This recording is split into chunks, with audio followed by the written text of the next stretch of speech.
بسم اللہ الرحمن الرحیم۔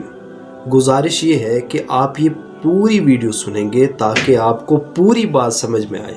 اگر آپ آدھی ویڈیو دیکھیں گے تو آپ کو پوری بات سمجھ میں نہیں آئے گی۔ سب سے پہلے ہم اس سٹیپ پہ بات کریں گے کہ رفع الیدین کا کیا مطلب ہے۔ نمبر 2، اس سٹیپ پہ بات کریں گے کہ رفع الیدین کا حکم واجب ہے، فرض ہے یا کہ سنت ہے۔ نمبر 3، اس پہ بات کریں گے کہ کیا احادیث کی مزید بھی کوئی کتابیں ہیں یا صرف صحاح ستہ ہیں۔ نمبر 4، اس پہ بات کریں گے کہ رفع الیدین کا حکم کن احادیث سے ثابت ہے جن کو لے کر لوگ رفع الیدین کرنے لگتے ہیں۔ اور نمبر 5، وہ کون سی احادیث ہیں جن میں رفع الیدین نہ کرنے کا حکم ہے۔ نمبر 6، جب احادیث کے درمیان تعارض آ جائے، ایک میں کرنے کا حکم ہے ایک میں نہ کرنے کا حکم ہے، تو کون سی حدیث پہ عمل کریں گے۔ سٹیپ نمبر 1 کی طرف آتے ہیں کہ رفع الیدین کس کو کہتے ہیں۔ تو رفع الیدین دونوں ہاتھوں کو اٹھانے کو کہتے ہیں۔ جیسے نماز میں ہم اللہ اکبر کہتے ہیں نا، اس طرح ہاتھوں کو بار بار اٹھانا اس کو کہتے ہیں رفع الیدین۔ نمبر 2، کیا احادیث کی مزید بھی کوئی کتب ہیں؟ جی ہاں، صحاح ستہ کے علاوہ بہت ساری احادیث کی کتب ہیں۔ ایک حدیث کو بنیاد بنا کر یا ایک احادیث کو دیکھ کر ہم کسی حدیث کی تشریح نہیں کر سکتے۔ اب جو آپ صحاح ستہ سنتے ہیں نام، اس کے علاوہ حدیث کی بہت ساری کتابیں، صحیح بخاری آپ نے سنا ہے، صحیح مسلم سنا ہے، اس کے علاوہ صحیح ابن حبان، صحیح ابن خزیمہ، اس کے علاوہ بہت ساری حدیث کی کتابیں۔ اور اگر مسندات کی بات کی جائے تو مسندات بھی بہت ساری ہیں۔ تو اس طرح احادیث کی، اور وہ بھی صحیح احادیث کی کتابیں، کوئی اس طرح نہیں ہے کہ آپ کو وہاں ضعیف حدیثیں مل رہی ہوں، نہیں۔ اور مسالک بھی دوسرے ہیں، شافعی المسلک کی موجود ہیں، مالکی مسلک کی موجود ہیں، حنبلی مسلک کی موجود ہیں۔ اب ہم آتے ہیں سٹیپ نمبر 3 کی طرف۔ کیا رفع الیدین کا حکم فرض ہے، واجب ہے یا کہ سنت ہے؟ تو تمام ائمہ کے نزدیک یہ حکم سنت ہے، فرض نہیں ہے کہ اس کے بغیر نماز نہیں ہوتی۔ سٹیپ نمبر 4 کی طرف چلتے ہیں، جو انتہائی اہم سٹیپ ہے کہ وہ کون سی احادیث ہیں جن کو سن کر لوگ رفع الیدین کرنے لگتے ہیں۔ یہ ویڈیو لمبی ہو جائے گی، اسی لیے عربی جو عبارت ہے اس کو پڑھنے کا سلسلہ چھوڑ کر ہم اردو عبارت پڑھتے ہیں، اور اس سے دوسرا فائدہ یہ کہ آپ کو بات بھی سمجھ میں آ جائے گی۔ حضرت علی فرماتے ہیں کہ جب وہ نماز کے لیے کھڑے ہوتے تو تکبیر تحریمہ کہتے، اس کے بعد جب قرات کرتے تو قرات کے بعد رکوع جانے سے پہلے رفع الیدین کرتے، اپنے ہاتھوں کو مونڈوں تک اٹھاتے تھے۔ اس کے بعد جب رکوع سے کھڑے ہوتے یعنی سجدے میں جانے لگتے تو اس وقت بھی اپنے دونوں ہاتھوں کو اپنے مونڈوں تک اٹھاتے۔ طحاوی جلد نمبر 1 صفحہ 131۔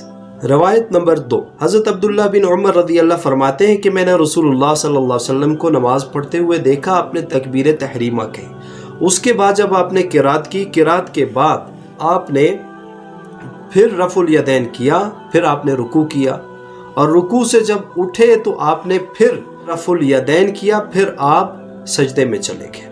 بخاری جلد نمبر 1 صفحہ 102۔